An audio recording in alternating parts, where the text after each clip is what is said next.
What up, New England? I think we're live. Are we live?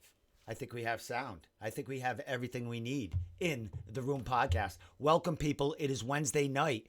The sun was shining. I think it was 50 degrees today compared to the last couple of days where it was fucking freezing. And there was one really, really windy, cold day, man. That was terrible. So let me see if my voice is coming through. It's almost, we're on a delay. So everything is on a delay, what's going on right now. So I got to see on my phone as far as if I have sound. Then once I see it, it's a go. Let me see. What do I got? Yeah. No echo. See, people? That's how I know. That's how I fucking know. Now, I wouldn't have to do any of this if I had. I'm perfect. Thank you, Travis. I wouldn't have to do any of this if I had a producer. I could set this whole show up, throw all the edits in, and sit you right in the corner there with your own camera. We could flash to you every so often. But all you have to do is press buttons, and they would be labeled. Like, Steve's going to talk about throwing shit, and then, there's a button that you press, and it shows me throwing shit or whatever. You know what I mean. Whatever I'm talking about, it will be there. And it would make the show so much easier for me that I didn't have to do that. Then I could switch screens with me and the guest and all that other stuff. Going live is a whole nother animal. I mean, I could take this and edit it and send it out tomorrow, and it would look like ESPN. But we are not ESPN. We are NewEnglandMMA.org. But someday we will be. So with that said, great weekend. I attended the Enigma Invitational 2 Jiu-Jitsu tournament, absolute tournament in New Hampshire over the weekend. Saturday, it was a great, great show. Let me turn this down now that I have some sound. So I'd like to say hi to John Duma, who was in on that with Combat Jiu-Jitsu. And I do have his video, I do have the finish that I'm going to show and a couple other things about the day. We have Aaron coming on in about 8 minutes if all goes well. So right now, we're going to talk a little bit about the Enigma tournament. So it was a fabulous tournament. I just want to put out this poster right now. Where is it?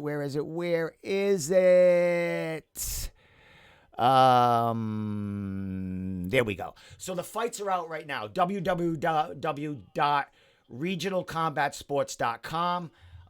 They are a streaming service. I don't know who is in charge, who is the president, who owns it, who started it. All I know is Nick from Northeast Combat Sports. I'm sorry, Nick. And Christos used him or them for the streaming services over the weekend and a Saturday. So you can see all the bouts, all the matches, Jiu-Jitsu, super fights, combat Jiu-Jitsu, and the 8-man absolute tournament at the end for it's like $3 or $2 for the month to watch it for a month. And they have a lot of events already stored from the past. Also, it'll cost you $12 for the year. And these guys and ladies are putting on a bunch of shows coming up. So this site is going to be full of a lot of grappling. They're doing a Muay Thai smoker. They're doing a lot of really cool stuff. A lot of jiu-jitsu, of course, because that's mostly what's going on. But they're going to branch out once New England opens up. They're going to branch out and be able to hit every combat sport we got going. So supporting them big time. Check them out. It is regionalcombatsports.com. So I want to just play one video or two videos before we start with Aaron. The Johnny Cupcakes and the John Duma fight was fabulous. I mean, it had the crowd going crazy. I have like the last minute when Johnny was really trying to slap the shit out of him, as he said on my show a couple of weeks earlier. So we're gonna play that, and then we'll talk a little bit more about the tournament and who won, and then we'll get to Aaron. Okay. Come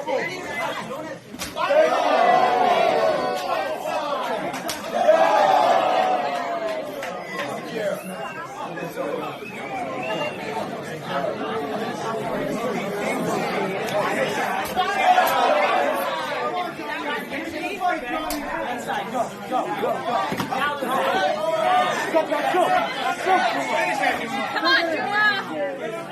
so much about hitting flat. Flatten and hit him, dude. Flatten him out. Flatten him out. Come on. Now. Get him now. Nice. Yeah. Come on, Juma. Halfway. You can go body triangle too. Lock him up. Yep. There you go. Nice, come on. Nice. Stay on it. Squeeze. Come on, squeeze. Squeeze. Johnny's he's worried. He's, he's one of the best in the game, man. Really appreciate taking this play. That was fucking awesome, dudes. The fight, the match was like 7 minutes long, 6 or 7 minutes long. So that last minute doesn't do it justice. That's just the end, and that's what I posted. But if you go to www.regionalcombatsports.com, you can watch the whole fight. It was nuts. Oh, Aaron is calling already. What the fuck? All right, we'll get Aaron. All right, Aaron's ready. All right, what is going on, Aaron? All right, I'm gonna call Aaron. I don't know what Aaron's calling me for right this second, so I'm gonna I'm gonna say just so Aaron is just testing. He just tested the call. All right, I'll let him know in 5 minutes. I'll give him 5 minutes because I want to talk a little bit about this more event. All right, I'll say 6 minutes. So Aaron just tested, which is good. It's fucking good. All right, 6 minutes. I tell him. So we got 6 minutes to talk about this. So, Regiment Boys in the house. Who's that? It's Kelts. Kelts, man. Why aren't you sitting here with me, Kelts? You knew what was going on. Are you in fucking South or North Carolina or something? So, John Duma and Johnny Cupcakes had an amazing battle. Like I said, it was 7 or 8 minutes long.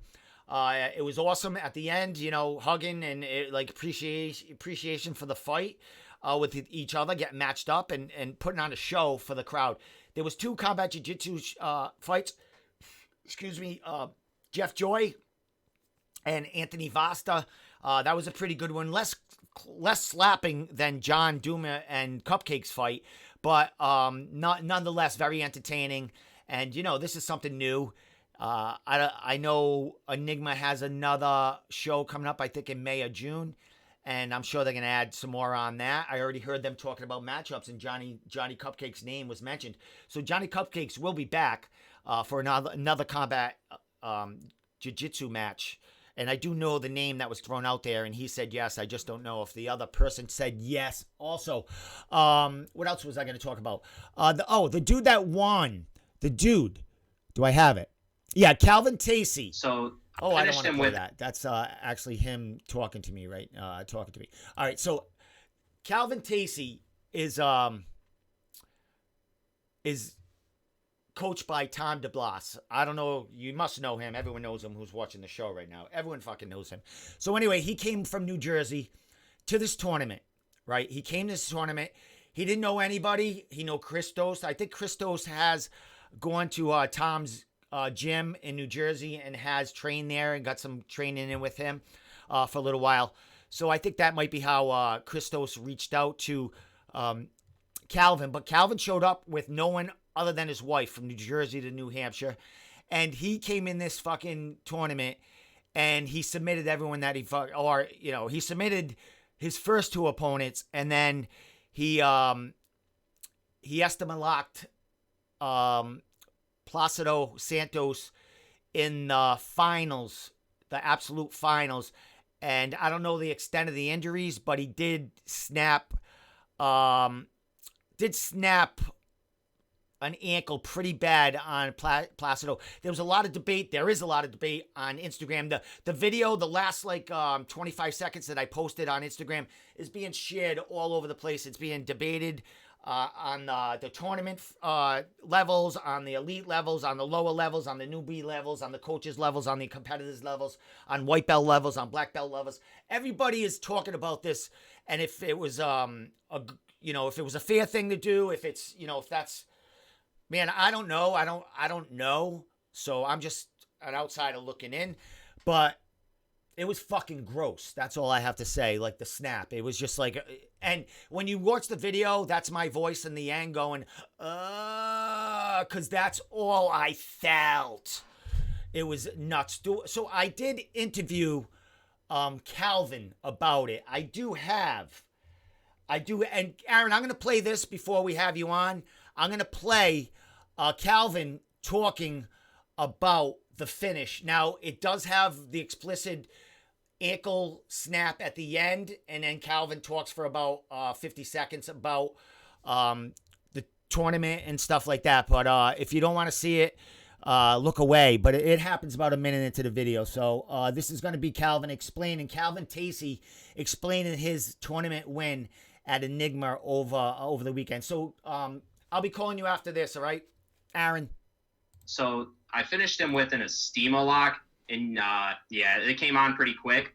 But prior to that, I had him in a shoulder clamp, and I had turned it all the way to the mat, and his arm popped, and he limp armed out of it and rolled out, and I was like, all right, it's gonna go there. So all right. So when that happened, you knew at that point you had to put something a little more severe on him, and you talked about that, where you finished him, and that's where a lot of debate comes on, because I had the finish, and Enigma did so many great things with video, and that's coming out now of the complete match. But I did have the clip of the the finish and just the series leading to it. There's a lot of debate online between competitors and coaches and just newbies. People have been at the game for a long time, man. Where do you see it? And is that lock something that has to be put on the way you put it on in a roll that way? So the lock itself, you have to slap it on quick. Otherwise, it's very easy to just kind of kick your leg and you can roll right out of it. Tom emphasizes that a lot, that the Estema lock, you shouldn't fear an Estema lock because you can roll out of it, but people can slap it on pretty quickly. Now, me, it's like I've caught people in it in other tournaments before. So if you go back far enough, super fights and stuff, I've caught people, but it's kind of like a muscle reaction for me. As soon as I feel that foot hit my floating rib, I catch it every time. And a lot of the times it doesn't finish. Sometimes like that, it'll roll up under there, and it's pretty gnarly. But for the most part, yeah, I get it because I'll grab it, and it lets people know it's there, and they'll start hiding their foot, or they'll keep it out of my chest. And it kind of stops them from putting it in the middle and getting their butterfly hook and elevating me and everything. So it's more just muscle reaction. As for people that are ridiculing me for it, I don't know. I don't go on social media all that much. I just got on it because Tom kind of told me you need it for sponsors and stuff. Yeah. My wife's still helping me sort that thing out, like how to share stories and whatnot. Yeah. But yeah, so I mean, I guess I'm getting ridiculed and everything too, and then some people are against me. But from what I understand, everyone that's high level understands that it's a consequence of the tournaments. And I don't really know anyone that's saying bad things about me, so I don't really care what they say or their opinion. It doesn't really matter to me. So that's it, ladies and gentlemen. Like I said, that video is going viral on Instagram, like all over the place. Like doctors have taken it, like sports doctors and sports, dudes that just work on these sort of things that thrown out there and explaining the move, explaining what it does. Like I said, there's mixed there's mixed things on here. Some people are saying he didn't give Placido time to tap to anything. He just put it on so fast. But what you don't see in the beginning of the video is him trying to put that on Placido and trying to do some kind of really nasty stuff. And Placido was onto it, moving out of it. And Jesus, he just caught it. Like no one expected that. And wow, terrible. Now I know Calvin said he might be back for the next tournament. So, he's the guy to beat now. He's the one that just won the tournament. He ran through everybody basically, and he probably will be coming with Tom DeBlas this time, considering what happened last time. I mean, I'm sure he's going to have a couple of people with him. So with that said, I'm going to call Aaron Hughes right now, and I'm going to let him know. Aaron, you watching? Calling now, brother. Calling now. You ready? You ready? All right, let's see what happens. Jay Perry might be on a little late. But, I know it's all right.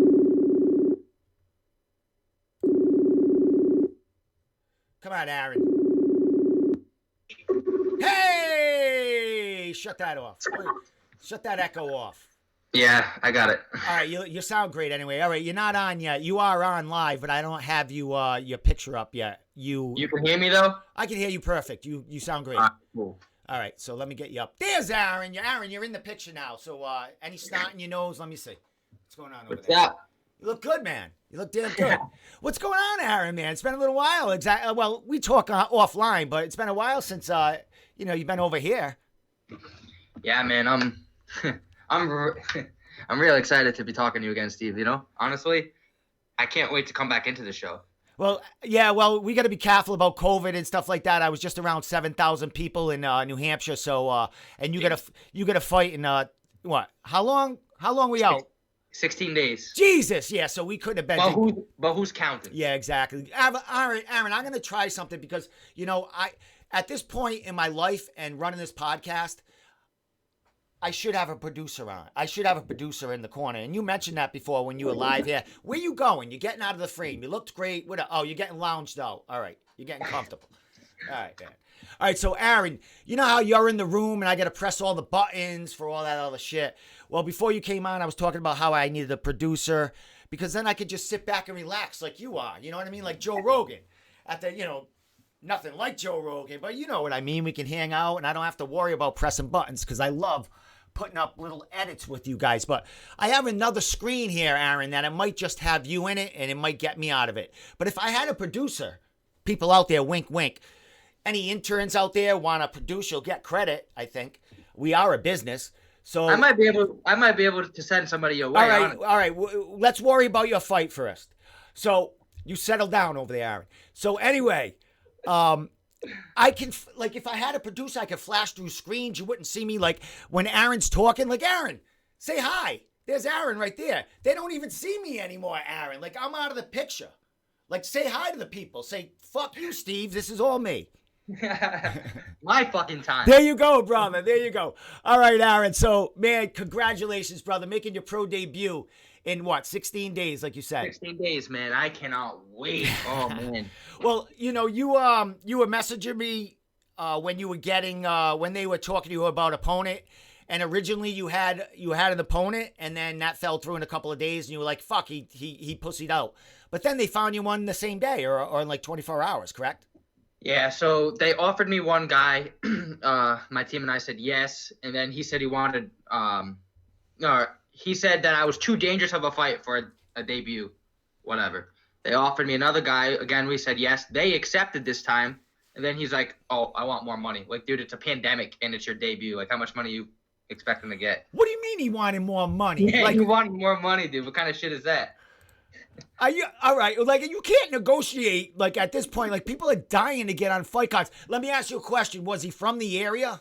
Yeah. Oh, of course. All right then. And let me ask you a question. Is he on another card? Is he on the card fighting someone No, else? I don't think so. All right. Well, you never know, dude. He might show up at fucking weigh-ins, and you'll be like, "Hey, bro. Hey, bro." Well, you didn't even get a chance to see him. You were like, he was here and gone. So Aaron, I got your poster up about the fights and how to watch, I think, and it actually has the whole poster of you and the whole poster of the event. Who's the dude you're fighting now? You must be studying him at this point and know a lot about him. Yep, I've watched quite a bit of his film. His name is Tyler Edwards. He was a 6-1 amateur. He's 0-2 as a pro, but he's a lot better than his record looks. He's definitely fought some tough guys. He was an amateur champ out in Tennessee, so I'm definitely looking forward to getting in there and laying it all out on the line, man. Well, my dude, you just mentioned he was the amateur champ in Tennessee. Was he the amateur champ for Valor? Or I'm not sure what promotion it was for, but there can't be too many. Tennessee's pretty fucking big, but. I think he fought for Valor a few times, and he might have held their title. Like you said, I think you said he's 0-2 as a professional, but as we know, it's 0-2. It ain't like he's 0-40 or 0-10 and stuff like that. He's fairly new at the professional level too. And Aaron, I mean, your amateur record wasn't the best, but you're way better than your record shows. So we can't really go by that. So my man, how you getting ready for this, and who's helping you through camp? First of all, when did you find out, and how long is the training camp for you for this fight? So, I found out last week. I mean, I haven't fought since November of 2019 because of the pandemic and stuff. I've been on my coach's asses like nonstop, like get me a fight, get me a fight, get me a fight. They put my name in for Bellator, CES, CFFC, whole bunch of promotions. Nothing came of it. So I was like, all right, I'm gonna start messaging promotions. So I messaged Valor, and they said I have a guy. And I was like, all right. I sent it to my coaches, and then he fell out, and then the other guy fell out. So we ended up on this guy. But I mean, I can't wait, man. I'm ready to go, man. Like, well, you know, Aaron, that's part of this whole COVID. Kind of break here, man. You learn how to do things. It looks like you learned how to manage yourself to get a fucking fight, brother. So, yeah, man. So let's talk a little bit about COVID and how you stayed busy. And I know you were, I mean, you guys had your little clique and you guys were training here and there, but who are you staying steady with and really keeping you in shape through these dark times? Honestly, I mean, there might have been like 1 week, maybe 2 weeks where we didn't really train. But other than that, I mean, our gym's been pretty consistent the whole time. Like the fight team, like me and Mitch Raposo, Pat McCrohan, Jorgen, Matty Franco, like all those guys. So we've been pretty much consistently training like nonstop. Like I've been training 6 days a week for the last year. So I haven't really had a day off, like a week off, you know? So we're talking a 140. Are we at 145? Is this a 145, or we're coming in a little late? It's maybe 5 pounds up. Oh, it's gonna be at 155. All right. Oh, a lightweight. But that's not where you want it. Is that where you might settle, or is that just because it's kind of late? Not enough time to really. I actually asked for that because I asked for 45 or 55, but so he's actually coming up from 135. Oh my God. So yeah, he's fought at 35 and 45. So he's coming up to 155. So I don't have to cut weight. He's like 165 from what I heard. So I don't have to cut weight. He don't have to cut weight really. So yeah. Well, dude, that's a good fight for you, man. He's coming up. You're going to be the bigger dude. You can, and the only thing is you're going to be going to his kind of ballpark arena cage. Backyard. You're going to be going to his backyard cage or whatever. Because he's a Tennessee guy, man. They're ruthless there. You might get some bottles thrown at the fucking cages and stuff, man. Well, I got some people coming out to watch. So us Forever boys, we get down and dirty. Right. That's fucking right. All right, wait a minute. All right, never mind. They have no chance. They have no chance. All right, because we did talk to you because it is in Tennessee, and I used to go to NASCAR races back in the day. So it's like a 14, 16-hour drive or something like that. So you guys are kind of caravanning, or you're probably taking off before everyone with a couple of dudes, and then everyone's kind of driving down after. Is that how it's going? Yeah, we're gonna leave Tuesday night, I think. So hopefully I can get the whole week off work. I'll have to talk to my boss, but so yeah, we're gonna leave Tuesday night. The fight's Friday, so I'll probably come back Saturday morning. But who knows if I wake up after Friday night, after I fuck this dude up, who knows if I'll be awake. Well, what do you know about this dude, Aaron? I mean, he's got a bunch of amateur fights. He's got a couple of pro fights, so they have to be online for you to check out. What do you know about him? I know he's a southpaw striker, purple belt in jiu-jitsu. So I've been doing a lot of jiu-jitsu and sparring with a lot of southpaws. I've actually been going up to Lausanne's, sparring with Dennis Paiva and Jesse Gutierrez, and working with Ross Levine a lot too. So yeah, I'm confident as hell, man. I'm more than ready to go. Excellent. Well, I met one of your trainer partners, one of the dude that's going to be in your corner on Saturday at the Enigma tournaments, because I think you had one of your guys in there, Javier, right? Yeah, Javier, yep. Yeah, so talk about who's going to be going with you up early and going to be in your corner helping you out. So I'm going to have Pat McCrohan and Matty Franco corner me. Matty's been training since he was 5 years old. in Muay Thai and Jiu-Jitsu, and obviously Pat's a savage. So my main coaches, Brian and Tommy, aren't able to make it because Jorgen's fight. But we got to improvise, champions learn and adapt to situations, and that's exactly what I'm doing. So, well, you're fully prepared, kid. You've been there. I mean, you know what the game plan and what you need to do. And Pat McCronin and Matty, two great guys there that have been, helping you out through training camp. So they know exactly what needs to be done in there. Dude, how excited are you to get back in there? Listen, dude, you were supposed to make your pro debut for Neff in April. Yeah. Man, what's it feel like now? And you were going to make it in hostile territory because that wasn't really you were going up to Maine to fight, and most of your fights have been, Western Mass or for Cage Titans. Now you're heading to Tennessee, man. It isn't like you're fucking in New England. You're in Tennessee. How excited are you to head out of town for this pro debut and get that experience? I'm really excited, man. I mean, I've struggled like my whole career with like my mindset and my mental game and shit. But I'll tell you what, I'm mentally at a stronger place now than I've ever been. Like I'm in the gym, like I've been telling my coaches, like, get me a fight. Like I'm ready to rip somebody's head off. Get me a fight. So I mean, might sound kind of weird, but I've been meditating and shit every night and doing a lot of visualization exercises, and I've seen myself in this position. Like I've been working for this for 8 years. Like being in the UFC, Bellator, whatever, is literally the only thing that matters to me, like in my life. Literally, like this is the only thing I really care about, So I've been manifesting and visualizing. So I know I'm gonna win the fight. It's just gonna happen. It's just destined to happen. I know I'm destined to be something great, whether it's now or whether it's later, it's destined to happen. And I'm just fucking pumped to get in there, man. Like I'm more confident than I've ever been. Like I'm sparring with some of the best guys in New England. I know this guy's not getting the work that I'm getting. There's just no way. Like multiple UFC fighters, Bellator fighters, guys fighting on the Contender Series, man. And I'm going with those guys on a consistent basis, man. So it's gonna be a long night for this guy. I'm telling you right now. Aaron, man, you definitely came out of COVID. Fucking, I mean, you've always been confident, but dude, you sound well spoken, man. Like you're a little more relaxed. Like you're in the zone right now, brother.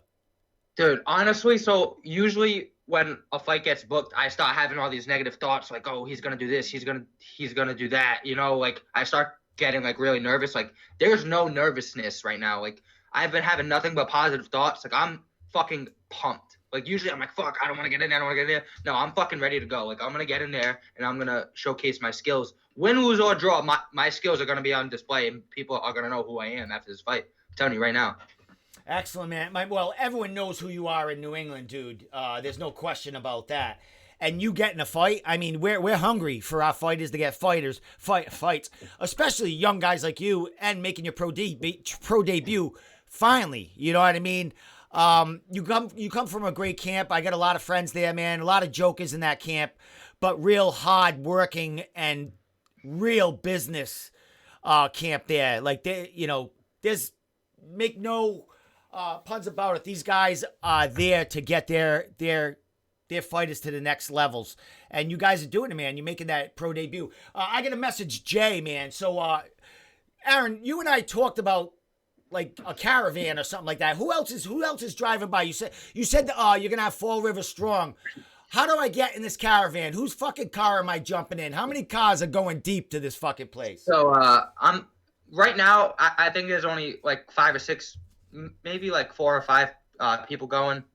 This dude Jeff Gonzalez and Ryan Lavoie both train at Regiment, so they already got their tickets. They're gonna turn it into a trip, I guess. So they're gonna go out too. So I mean, I'm not sure if Kelly's going. Maybe, I don't know.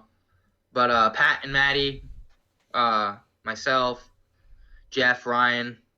Hopefully more people want to go. Like shit, I'm fucking badass. Well, dude, here's another thing that just happened. I mean, you're fighting for Valor, but now CFFC just announced that they have two saw back-to-back cards. Yeah. One Nick April Allen, right? April 1st and April 2nd. And here's where everyone lucked out, because Nick Alley is fighting on April 1st. You're on the April 2nd, right? Yep. So he's on Thursday night, where New England can pound and fucking cheer for him. And then on Friday, you're fighting for Valor. So we have back-to-back nights to cheer for New England fighters. Where can we watch this fight? Is it going to be on Fight TV? How do you get to watch it? So I think they do like their own pay-per-view stream. It's like, I think it's $10. I'm not really too sure, but once I find out the link, I'll definitely post it and share it around. So yeah, man. I mean, it's gonna be wild. So it's only you're only paying for that fight, right? It's not a membership. You just pay the $10 for the fight. That's what I imagine. Yeah, I think so. Yeah. Yeah, I don't think they're busy enough to pay a monthly thing. Yeah, they have fights every like once or twice a month, but it's worth it to see you make your pro debut, brother. Hell It yeah, definitely man. is, man. Really appreciate that. Well, You know? I can't ask you what to expect from Aaron Hughes, because you're full of confidence and excitement to go out there and really put the hurt on someone after, God, more than a year since you've been in that cage, man. So Yeah. let me see. Yeah, I got a couple of minutes.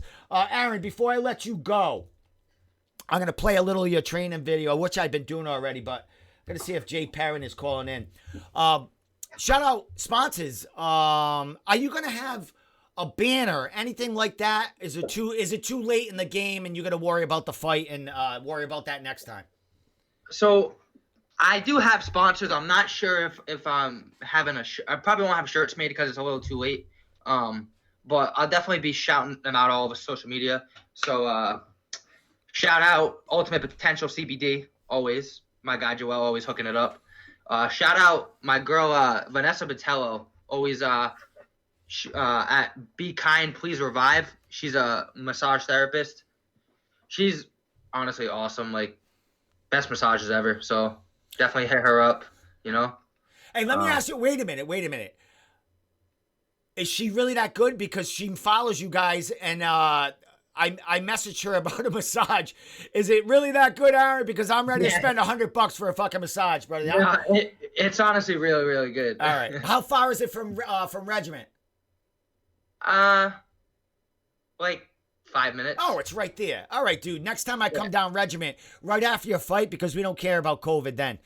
You'll be eating cookies and getting ready for having a party then. So I'll check her out after your fight, man. I'll come down to Regiment and I'll make an appointment with her at the same time. Give her some play and promote her a little bit. All right, my man. Social media and then thank yous to whoever else other than sponsors you want to say, bro. Yeah. Social media. My Instagram is at Aaron Hughes 145. Facebook, just Aaron Hughes. Twitter, Aaron Hughes MMA. I just want to give out a shout out to my team, Regiment Training Center, all my coaches, Tommy Texera, Brian Raposo, all my training partners. Shout out to Lozon MMA, all the savages up there. Shout out to my mom, always my biggest support, win, lose, or draw, Shout out to you for having me on the show. Oh, dude, I always I'm have. excited. You're like my homie, man. You're like a co-host at this fucking point, brother. I'm gonna miss you, man, when you fucking make it, and when you're fucking. Shout out to Valor Fights for having me on. There you go, bro. Hey, bro, It's night of violence, man. they're a good promotion. I know a couple of dudes from Team Link Worcester fought for them in MMA. Yeah, he actually messaged me on Instagram, like, "Hey, man, I fought for them a couple times. Oh, he's hit me up if you have any questions." Yeah, Colin. Colin is a great Yeah. fucking. He's 2-0 for them. He made his amateur debut for them. So that's cool, man. They're taking our New England fighters and giving them some work, and we definitely appreciate it. All right, Aaron. I think Jay Perrin is calling in. So stick around. Jump on the feed and throw out any information you can about the fight so people know. All right, my man. All right, I definitely will. Thank you for having me, Steve. All right, brother. Love you, Appreciate man. And knock people out fucking on the second. Always. Later. All right, my man. That was fucking awesome with Aaron. All right, let me find Jay. Where are you, Jay? All right, I'm gonna call Jay in like 5 minutes, but because I have one more thing I want to mention before we go to Jay. Since I have you all go. Matty Franco, baby, what's up, my man? So before I have Jay on, I'm gonna tell him 5 minutes. 5 minutes, I'll call you. I need a producer. Everyone, a producer would be doing this. I could play my drums in between. Yeah, too late. All right, 5 minutes. He's probably watching.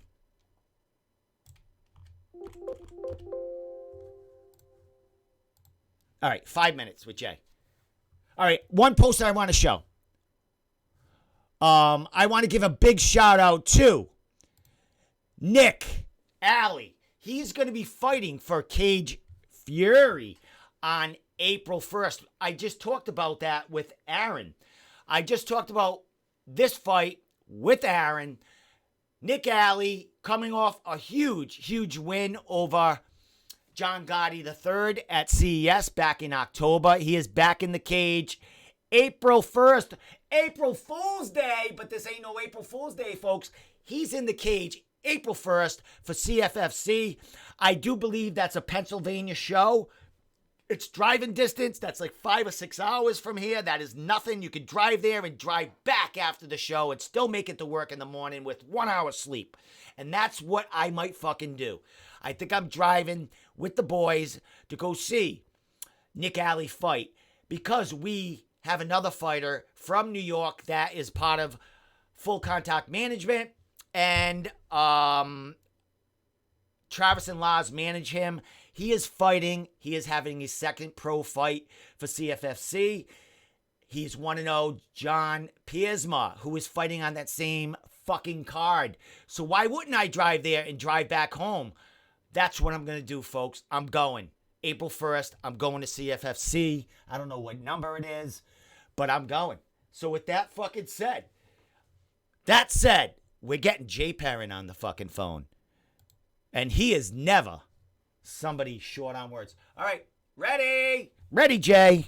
Ready. Love this kid. Here he is. Now I'd have a producer over here already doing this. He would have Jay on the side ready to come in. Why ain't it ringing? Jay.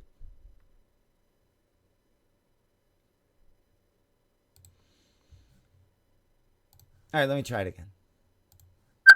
There he is. Is this him? Is this him? What's up, champ? What's up, baby? How we doing? I'm awesome, man. Let me get you in frame here, brother, and then I'll get your handsome face on my podcast screen. There is the champ, the bantamweight champ of Cage Titans, Jay, the Joker Perrin, joining me in the Room podcast. Jay, man, it's been a little while, brother, but, we always contact each other online and, in some way to talk about things going around in New England. Let's talk about you, brother. How you been through COVID times, bro? Oh, dude, it's been, and I'm like for anybody else, man, I bet it's been a fucking ride, but I can tell you that I've gone through it the last year, man. I can't even describe it, man. So it's been a tough journey. Things are kind of looking up right now. So, I can't say that I can complain right now, but shit, it's been a long fucking year. I can say that. Well, dude, man, you're never short on words. You're a very excited, an exciting guy. But you've been laid back for a little while, man, and it just looks like you've been kind of in the nest, sharpening them tools and just waiting to explode, man. You talked about, it looks like something might be going on. We can talk a little bit about that, or a little beans, what might be happening, but. Dude, how you been staying busy as far as the training and who you been working with? Have you been jumping around or you been doing a lot of stuff on your own? So for the most part of the year, man, it's been closed. You know what I mean? So like we just started back up in Somerville like a month ago, like really full swing, and even that has been hard. So I've been really doing a lot of work by myself. But over the last couple months, I've been picking the brains of a few people. Like I went to go train with Matt Bissett. And Underdog once, you know what I mean? I've been trying to bounce around. get as much consistent training as I can. So I go to defensive edge, and I have my my old boxing gym. So I'm training a lot of places right now. And my silence is because everybody's used to me being quiet, or me being loud and being obnoxious. But over the last year, you know what I mean? Like, people forget who you are, and my talking won't do that. It won't remind people that I am the king. There is only one king in the Northeast, and that's me.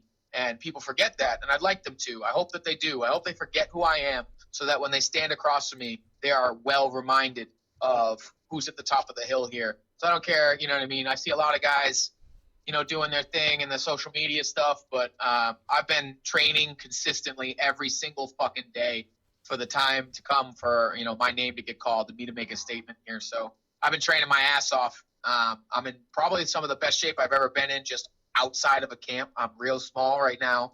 I'm real lean, I'm fast, and I'm powerful. So it's like, at any point I'm waiting for the call whenever somebody decides to grow a sack and fucking fight me. Well, it looks like, talking to Aaron and so many other fighters, man, they've come out of COVID, even though they haven't had the cage time. They've come out of COVID in so many other ways, elevated their game. Like, if it isn't just like in the mind or adding muscle mass or just adding new regiments to their training, they've come out in a positive way. And it seems like that's happened for you, man. Is there anything that anything new that you added to your game as far as maybe coaches, some work? You did talk about going to Matt Bissett's. How'd that happen? I mean, I would never connect you with Underdog. That's kind of a little ways out of your way, no? It is, but you know what, dude? I travel an hour 10 away from my home to go to sit. So traveling has never been a problem for me. I don't care if I want to get to good work. Matt Bissett's a legend in New England. You know what I mean? So for me to be able to go down there and pick his brain and go to war with him for a little while was really actually beneficial. Matt's been, me and him have gotten real cool over the last year. He's good to just talk to. And when we sparred, it was a nice little war, and I learned a lot from him. So I've been trying to make as many connections as I can, and grow as much as I can. And sometimes being the best in the room is absolutely not the way to do that. So when I feel like I'm in the best in the room, I put myself in a position that's uncomfortable. Underdog's got a lot of guys that I've never heard of or nobody's ever heard of, but they're bad motherfuckers down there. I can tell you they all gave me a run for my money. So exactly. Anybody that's coming out of that gym is going to hurt somebody. Well, Matt's on right now, and he's saying you're looking good. You're looking good, kid. So it's great to hear that you're getting work with Matt and you're moving around, dude. I'm playing a video of you getting some work in here, with Andy and Pete too. Slippery Pete. There's a boxer here. You're getting some work with him. He's all in blue. Where's that from? Is that a recent film there that you're getting some work in? Yes. So that's my original boxing coach. His name is Muhammad Brooks. This man is a legend. The fact that his credentials are the way that they are and he's in Nashua, New Hampshire is absolutely fucking crazy. His pro career was under a different name, but he was like 40 something and like 2 as a boxer. He fought De La Hoya twice. He fought Sugar Ray Leonard. He's probably one of the highest fight IQs I've ever encompassed. And in my amateur career, he was my original boxing coach and one of my big mentors. And he made me a finisher at one point. My hands were really, really sharp from then. And he coached Team USA, and he's got a couple of national champions coming out of that gym. So that's the kind of work I'm getting as far as boxing goes. Just high level stuff from a guy that I've known for a really long time. So a lot of what you guys are going to notice is that everything that made me Jay Perrin that is coming back. So I feel like I had to take some time and really evaluate my training and what I was doing. And I want to go back to what made me a killer and made you all fucking afraid of me. And that's what I'm going to do. That's what I've been doing. So I've been sharpening up my skills with the Nashua PAL team. The Purple Juice Gang has been phenomenal. Like I said, man, I'm firing on all cylinders here. You know what I mean? I run so right now I'm the head coach or one of the head coaches of SIT as far as running the team practices and stuff. So I'm kind of designating the drills and that I want to do, and you know what I mean. It helps my game, helps everybody else's game. So it's really been nice to kind of put together my own work and have the support of my coaches to cross train and get the quality that I need to before I leave. Excellent, my man. Oh, before you leave, Hold on. Yeah. So wait. Yeah. So Jay, like I said, you've been patient. You kind of been just training and ready to come out, man.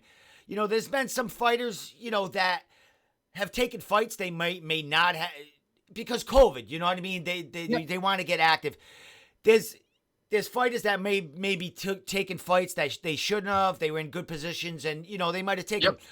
You've been watching this, man. What has kept you from doing that? You know what I mean? Like you have that fire in you. You want to fight, dude. I mean, I know you, Jay. You want to fight, and you're seeing people fighting, even though they might not be losing. You want to get in there and you want to beat who maybe they're losing against. What's your thought on this? I mean, what's your thought, and how did you hold back and keep your focus on the bigger prize? So, you know, man, this is my career. You know what I mean? Like, I've worked really hard to get where I am even now, the slight success that I have. And I've been watching guys take fights on 6 days, 4 days, fucking 9 days. I've even been offered a couple of fights on like 4 to 7 days notice. And like, you know what? That's just not fair, man. You know what I mean? It's like, you want me to fight, you know, for a world title. You want me to fight this, you know, main event, but you want me to do it 4 days and you expect me to perform the correct way? I don't know, man. I just feel like the whole fighters fight thing is fucking ridiculous in our sport. And like the whole, you're supposed to fight any challenge you're supposed to meet, and anybody fucking calls you out. If you don't immediately address it, then you're a pussy. Or if you don't fight me on 4 days notice, then you're a pussy. Instead of being professional and being like, that's not fair. I'm not going to do that to myself and put my career in jeopardy because other people think fighters fight. I've even been offered a couple of them where we're like, hey, you know, we want you to fight for this on like 6 days notice. I'm like, you know what, dude, I'm not going to do that. But if you have another card, put me on that card and I will prepare for that card right fucking now. I will absolutely be ready for that card. But it's unreasonable for promoters to be like, hey man, we need this, or you know what I mean? We're not going to match you. And it seems like that kind of sucks for me because I've said no to a couple of them because I'm not jeopardizing the position that I'm in. Exactly. You know what I mean? I can still call my shots even though it's a year later. I'm still winning. I'm still one up on 2020. I had a win. So it's not like, you know what I mean? It's not that I can control that, but I'm not going to jump at the first thing just for the sake of jumping at it. You know, that doesn't make sense to me, especially if it's detrimental to my health or it's not the right match. You know what I mean? Like, it doesn't make sense to do things like that, especially when you're in a good position. So I don't know, man. I it's not that I'm cherry picking. I'll fight fucking anybody. Anybody knows that. I have no problem fighting anybody at 135. But you're not going to try and like juke the stats. You know what I mean? And try and make it seem like you did all this and you tried to make the fight happen and I'm being a pussy or something like that because you didn't give me enough time. It's not fair. I'm a professional. I'm a prize fighter. You know what I mean? I want to be able to prepare and put on a prize fighter type performance, and doing that on 4 days isn't going to work for me. So how do I stay focused is that I know I'm in a good position, and I know that no matter what these motherfuckers do, they're still not me, and they still won't face me the way that they say they will. That no one's just going to run through me. So no matter how much they think that they will or how much they forget who exactly it is I am, again, I don't have to say yes or no on 4 days to know that I'm going to fuck you up when we get in there. So it doesn't really matter. So that's what keeps me close. So all these guys that are active, good for them, and I'm happy for them. They're getting their work in. But guarantee you, Dad's coming home eventually. And when he does, y'all are going to, you know, make sure that you did your fucking chore. Well, that's the Jay Perrin that I've been fucking missing. Dude, you spoke about, I got to bring up Matt Bissett because he's, you know, one of the favorites of mine. When I started covering MMA here, he was like, you know, he was the guy that, and now he's got all these young ones under him. Not that he's done because he is the champ still for CES, but he's got all these other younger guys that are getting work with him, and he's bringing up and he's helping along. I mean, I think he manages Jesse Mealy and stuff like that. I didn't know that. So Didn't know that. yeah, see that. So let me ask you a question. I mean, you spoke about maybe soon here, knowing Matt, man. And Jay, we've talked about promotions that have passing you by for like, I mean, you're the champ, dude. You know what I mean? You're fucking number one. It's one promotion. It's one promotion. All right. Well, are we talking regional or are we talking national? It's a regional one. You know what I mean? I'll get to the national scene. We've all watched me promote or push for a fight with CES for like 3 years. And for whatever fucking reason, it just won't happen. I don't really get it. I don't know. Maybe I'm not like a big enough prospect for them. I don't know. I don't really know. But that's really the one place I just can't get a fight at for whatever fucking reason. Well, they're heading to Florida, Jay, and you and I talked about that. What the? Hey, like, what's going on, man? Is that title open? Is the 135-pound title open? They have no champ. They have no 135 champ. They have none. Because as far as I know, the last guy vacant because he went to the UFC, correct? Or something like that. Wasn't it Gravely was the last one? Yes, that's So I do believe, it's been vacant since he left. And everybody knows that the CES champ goes on to the UFC. That's usually how it works out. And I want that belt because it's shiny and it's really fucking nice and I like it. But also, I want to do something in New England that other people have not. Nobody has ever simultaneously held the Cage Titans and the CES belt. So if I don't make it to be a legend in the UFC Hall of Fame, at the very least, nobody will ever fucking take that from me, is that I was the first person to do that. That's really why I want to do it. Otherwise, whatever, it's just something I can't get done for whatever reason. I tag them and everything. I post them. I say, here's my fucking agent. Hit me up. I don't give a shit who it is. You can do rematches if you want to. I don't give a fuck. I don't care. Mm-hmm. Whoever you want me to fight, send the contract. I don't care. As long as it's not on fucking 3 days notice, we'll be fine. And I figured the Orlando card would be good because it was like, at the time, it was like 6-8 weeks out when they announced it. And I'm like, word, that's a fucking whole ass camp, baby. You know what I mean? I'll even take it in 6 weeks, 5 weeks, whatever you want. Just give me a matchup. And apparently that's just not the case. You know what I mean? I've texted the matchmaker to Greg Rebello, who's in close with them, and it's just not a thing for me, I guess. So, I think I'm done trying to campaign for CES. They'll call me if they want me. Apparently they don't, but what are you going to do? Well, you mentioned something maybe coming up, man. So it isn't for CES. Dude, what's your you said you're in great shape right now. I'm sure you don't want a late notice fight, but how soon would you be ready for a fight? And what's reasonable for you if someone came calling? Oh, right now I'm fucking lean. You know what I mean? It's not like a water cut wouldn't be super, super difficult for me. You know what I mean? I could cut the water right now and be fine. I just, you know what I mean? It's a health thing, man. Losing fucking 20 pounds in 4 days is terrible for your kidneys and your performance. Even if you can make it, doesn't mean you should make it. Does that make sense? Yeah, exactly. Like, even just because you can do it doesn't mean that you should do it. You know what I mean? And again, it depends on the time frame, the opponent, and how badly the cut's gonna fucking hurt me. If it doesn't hurt me, then fuck it, I'll throw it in there. Whatever, dude. Again, I'm the best there is, so I don't really care. But like, you have to be reasonable. Like, give me at least, if you want me to do it on 10 days, and I'm low, because I'm like 153 right now. I'm not big, so I could make that cut. But like, again, it has to for the right money, at this point in my career, dude. I got to make like smart business decisions, and that's just where I am. And how long? I'd give it right now. At most, 2 weeks. It'd take me 2 weeks. Excellent. To cut weight. That's great to know, man. Yeah, That's great to know. If I'm actually like being completely forthright, not like saying more than I can do. I would say 2 weeks. And it's going to be a fight that makes sense. I mean, you're not cutting the weight, and you're not going to be doing that for. And like you said, it's got to make sense. You didn't. Somebody offered me to fight Diego again. They wanted me to rematch Diego in Florida again. I'm like, I just fought him and beat him. Yeah, exactly. And he cheated. Yeah. So, not doing it. You know what I mean? No, I'm all set. We're all set with that. I mean, you were going to defend your Cage Titans title, and it's bendy, but that'll never happen. No, too, the stars are not aligned. Yeah, he looks like he's like 180 pounds at this point. So I don't. He's fucking huge. Did you see it? Did you see it? Guy's huge. No, hey, I'm not hating on him. I'm just saying he's living comfortably. Dude. I think Christos Papadelos fucking rolled with him or something like that. Told me, he's like, dude, that guy is fucking so big. I'm like, what? He's like a fucking. That's not cool. He's like a blood-filled tip right now, Jay. He's fucking solid. That's too funny. So Jay, all right, listen, we'll end this podcast on a couple of things. You mentioned Christos. Christos just had a huge tournament. The kid's been killing it. Yeah. Everyone working with him, New England, Northeast Combat He's doing Sports. great. He's doing great, man. I don't know. I think you've rolled with him and the other jiu-jitsu schools. But have you been at Enigma? Have you been there to visit yet?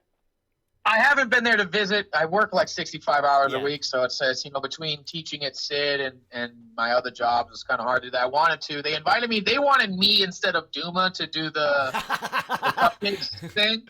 That's what I'll come out and say that I was fucking offered that. But if you think that me and Johnny Cupcakes are gonna sit there and slap each other, you're fucking out of your mind. You think I'm just gonna let him slap me in the face and we're gonna be civil? I'm not gonna be sportsmanlike there. I'm gonna punch him in his mouth. Honestly, at this point, like, look, if it comes down to me and Johnny, it's got to be a fight. I just want to fight you. I don't want to fucking roll with you. I don't want to do any of that. If you want the rematch, then give me a camp and we can. I will gladly take another belt from that guy. Don't care. You know, I have gladly take another or defend it. But you're gonna give me a decent camp. You're not gonna call me a pussy 4 days out, and we're not gonna slap box, dude. We're gonna finish it once and for all, and that's it. That's so like if anybody has anything other than you have a full camp for Johnny Cupcakes, then don't even fucking bring it.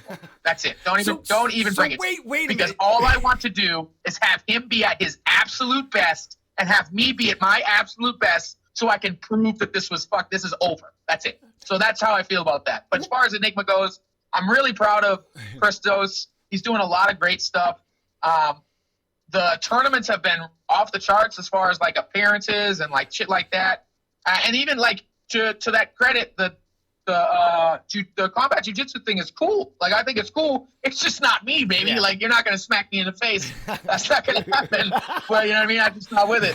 So, like, it's just not my thing. So, like, I get it. And he's great. And they put on great shows. And I'm not to say that I don't have a screenshot of somebody getting choked out as my background on my phone. But, like, it's great, and I'm glad that he's pushing jiu-jitsu because it's showing a lot of local jiu-jitsu guys around here. And even what did they have? Like Tom DeBlaze is fucking he won the coaches. thing. He had a John Donaher guy down exactly. there. You know what I mean? That's serious shit right there. That's good for them. You know what I mean? That's good that they're getting those type of people in those tournaments. So that gives legitimacy to what they're doing, as well as like New England jiu-jitsu. You get a guy that's good from here beating a Donaher guy, and they have a good match. That just legitimizes the martial arts up here. So good for Christos, man. Really proud of him. I'm really proud for starting his own business. You know what I mean? I've watched him grow over the last couple of years, and so I'm really happy for him. Excellent, my man. Well, they have another event scheduled. I think it's in May or June. And I heard them talking. Johnny is going to maybe getting another combat jiu-jitsu fight going. Unless something opens up. Unless, listen, Jay, you know I love you. Won't be with me, baby. Jay, you know I love you and Johnny, and the content between you guys is endless for me. You guys kind of made me. Ever. You made this. I don't know. You guys, I don't know, man. You guys made this podcast, guy. Like two years ago. We just can't not fucking take shots at each other, whatever, dude. So that's how it is. Perrin, listen. Like, listen, you gotta listen. The next tournament, why don't you just come and why don't you do play-by-play where I'll do that with Chris sure. for like a couple. Objective. But all right, You know? all right. All kidding aside, Jay, what'd you think of the actual bout? Your buddy Ant was me. I was hanging with Ant. Ant's a buddy of mine. He was at the last tournament and we hung out. And what'd you think of the actual competition between them two guys? And did you think it was good? Like, what was your thought on it? I thought it was good. For John Duma looks great. John Duma is a really high level grappler as far as his IQ goes. He made a lot of good reads against Johnny. Johnny did a lot of did the same move that got him his back taken. He did earlier, and you see John Duma recognize it, and then as soon as he sets it up for Johnny to do it again, he takes his back, and that was really high level and really thought out. And they're both no matter what I say about Johnny personally, he's been a staple around here for a long time, and he's got more submission wins than I do, and most people do. You know what I mean? So obviously he's a good grappler. I think the combat jiu-jitsu is better for Johnny than pure jiu-jitsu because he can add the strikes in to help his passes and stuff. I think Duma's better at pure grappling. If that makes sense. So great fight, great. You know what I mean? Overall, the slapping was a little over the top. You know what I mean? The Donkey Kong fist that he hit him with, but good back take, good finish, and good sportsmanship. You know what I mean? Johnny has this tendency to fucking lose his mind after a win or a loss, and Duma handled it really well, and they shook hands, and it was really nice to see. So hats off to them. Great performance. Great win for Duma. You know, let's see where Enigma takes it, because I feel like if they can keep it up, then they're going to be one of the premier schools in New England. Excellent, my man. Well, can you give a hint on what's going on with you, Jay? I mean, you mentioned Zuma. That's an interesting fight. That would be kind of. Fight, I mean, but wait a minute. I know Doom is coming off a loss. You're a champ, but he's a high caliber fighter, and he's a big name Absolutely. for you. You know what I mean? I've asked for Duma. Yep. I personally asked for that fight because I think it'd be a war a few times. For whatever reason, it hasn't come to fruition, and I have no answer for that. All right. But I've asked for it a couple of times. It just didn't come up for whatever reason. I don't really know why. But yeah, Duma's a great fighter. Like I said, I have nothing against Duma. I think he's a great guy and a very good competitor. He has wins in Bellator. That's something I don't. So, you know what I mean? He's a high, no matter what kind of fight he's coming off of, he's a dangerous guy. And that's somebody that I really like to test myself against. You know what I mean? Somebody that's really good and has a high fight IQ and is very adaptable. And I think in a lot of ways, me and Duma fight and think a lot alike. So I think it would be to be like a mirror image of myself. So I'd really like to test that out. If not, you know what I mean? Whatever. But fights, I don't know, man. Like I said, I keep calling people out and I keep getting crickets. So I don't really know what to do. I'm just going to keep preparing, and then the call will come. And the plan is I'm going to be moving to Vegas in the next few months for a few years. I'm going to go train with John Wood and Syndicate MMA and live out there and train out there. And my hopefully, you know, being out there triples my chances of getting into the UFC. You know, I'm shooting for LFA, Cage Fury, you know, CFFC, shit like that, just to get out. Whatever comes my way will come. And believe me, you know, the reclamation of my crown has come. It's my crown. It's my throne. And I will reclaim it, even though it's been absent for a couple, you know what I mean? When you see the reclamation, understand that I am on the war path for something that I created. A lot of people around here in New England forget that I fucking blew this 35 division the fuck up at one point. And the reason why a lot of it get noticed is because of yours truly. And so be ready for when I return, because I'm not going for decisions no more. I'm fucking all set with that. All of you guys are sitting there, you know, talking about this and that. You're going to tear people's heads off, and I'm going to be quiet for a long time. And you guys should take that silence very fucking seriously, that I'm very quiet right now, because when I come back, y'all are going to hear me. I love it, Jay. Man, Jay, always a pleasure, man. You're a good friend of mine. You know, fights here, we hang out, and man, all the power to you on whatever is coming up for you. I know beans are circulating in the back, and I know things are coming up for you very soon, brother. And why wouldn't they, man? I mean, dude, you are a commodity, and you should be recognized for that. And we need to get you a huge fight very soon. And I'll be right here as soon as something's announced, Jay. I'll be here for you to have a platform. No. Oh no. All right, Jay. Last thing, give shout outs, man. It's been a long time since you got to give thanks to who's been helping you along and all that other stuff. So throw it out there and, you know, social media and whatever else you want to say before I let you go. Hey, man, it's been a tough time for everybody, and I'm really supportive of my teammates, my coaches, for sticking with me through everything. You know, I've been going through a fucking shit ton of my life, and you know, I've had people die, and I've had, you know, just, you know, I a lot of shit's been going on, and I've needed a lot of mental support, and I really appreciate all my friends and my family that have been there for me in a really, really dark time in my life. Everybody that's in my life right now, from my students to my, you know, my coaches and my teammates to my family to, you know, even people that aren't in my life anymore that helped me get where I'm at. You know, it's a long road, and you can't do it alone. And I'm so thankful for all the people that support me and continually show that support, either, you know, helping me out with something or donating or giving me a ride or doing whatever they need to do to show that they believe in me. And I promise that belief will be repaid in full. I love everybody, and if everybody's still having a hard time, I know things are kind of clearing up now, but shit's not over, and I get it. And if there's anybody that understands mental strife through all of this, it's definitely me. So believe me, I know it's fucking hard, guys, but it'll get better. Take a breath, you know, take a lap if you need to, but everything will be okay. And I hope that you guys know that. I'm available if anybody needs somebody to talk to.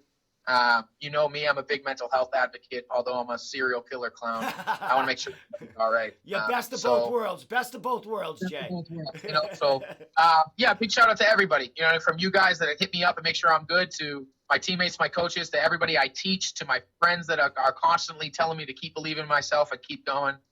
From the bottom of my heart, I love you all, and I promise my return will be something to remember. Awesome, my man. Sponsors and social media. Find me on Twitter. I got one now. Do you, man? I do. I got a Twitter. I need people to follow me. I suck at Twitter. So it's mostly just my random thoughts, but it's at jperrin5. Real simple. Instagram killing_joke45. You can find me online or on Facebook, but don't. Other than that, you know what I mean? Sponsors, Iridium Sports Agency, to Vital Performance for keeping me nice and fueled, to Garden of Life, to Sanibel, and all the clothing sponsors I got. And I'm really blessed with all the So Right and So Good for my CBD and all my recovery stuff. I'm really blessed with a good management team and a great sponsorship team. So all of my sponsors that have been keeping me fueled, thank you guys, and your faith is not misplaced. Excellent, my man. Jay, well, pleasure catching up with you, brother, man. I love it, and we have a good time together, talking offline and just talking about what's going on and all that stuff. Man, you're a showman. You're a gay man. Not gay man, a game man. Nope.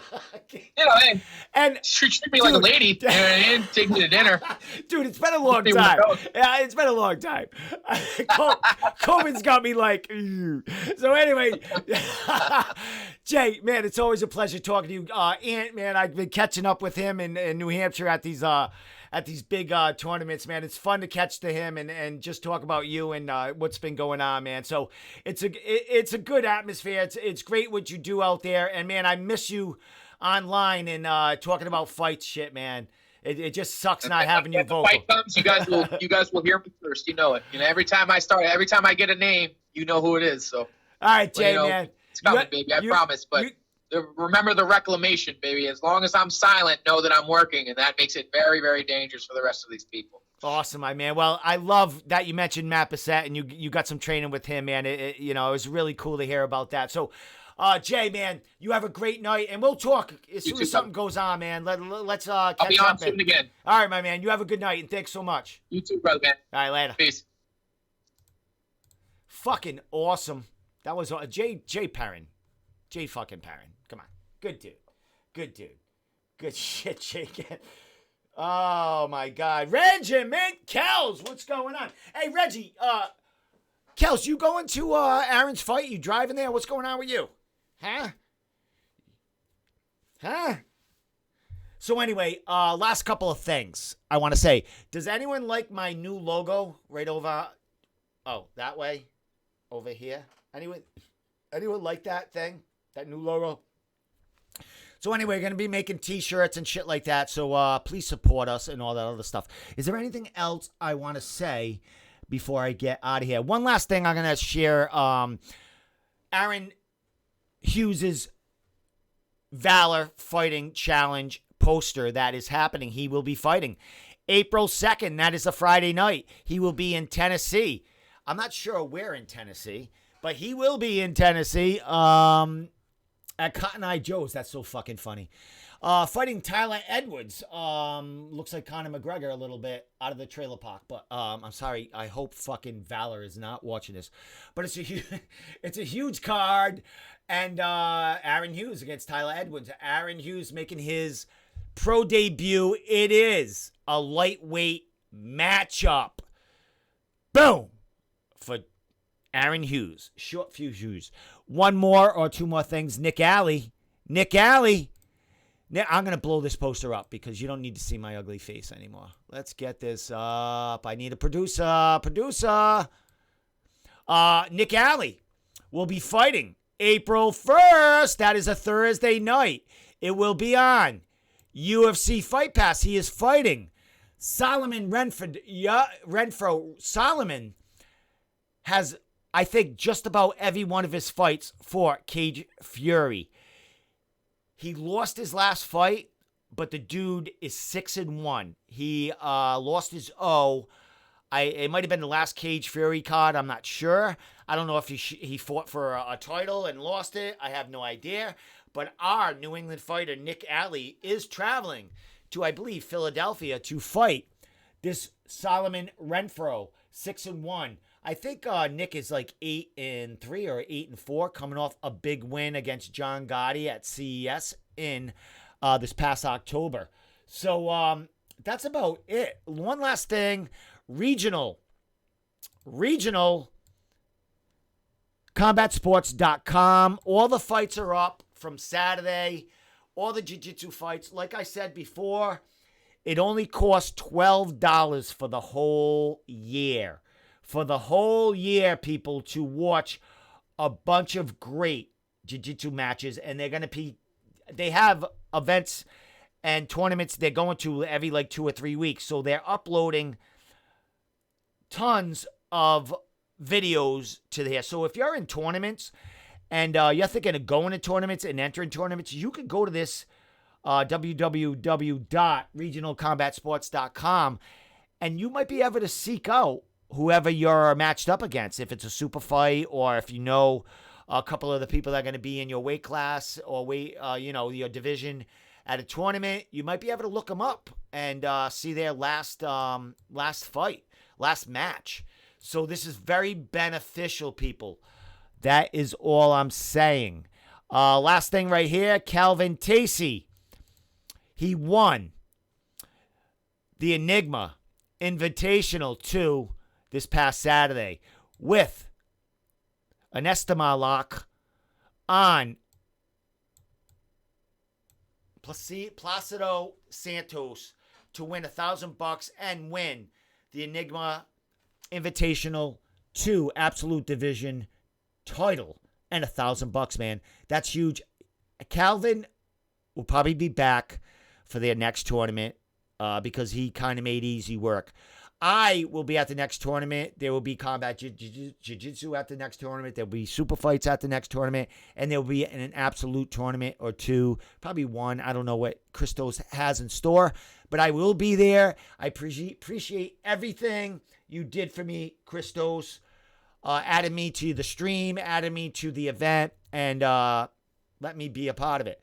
So with that said, I'm going to play Johnny Duma and Johnny Cupcake's video to carry us out of this podcast today. Good night, folks. See you next Wednesday. I will have major guests on again. Maybe Jonathan Piersma and Nick Alley talking about their CFFC bouts coming up April 1st.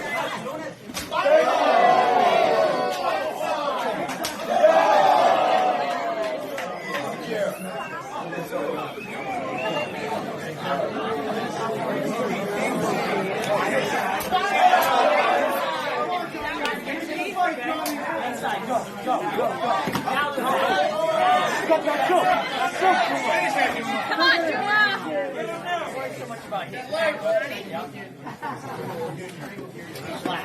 Flat. Flatten and hit him, Duma. Flatten him out. Flatten him out. Come on. Now. Get him down. Nice. Yeah. Come on, Juma. Good. Halfway. You can go body triangle too.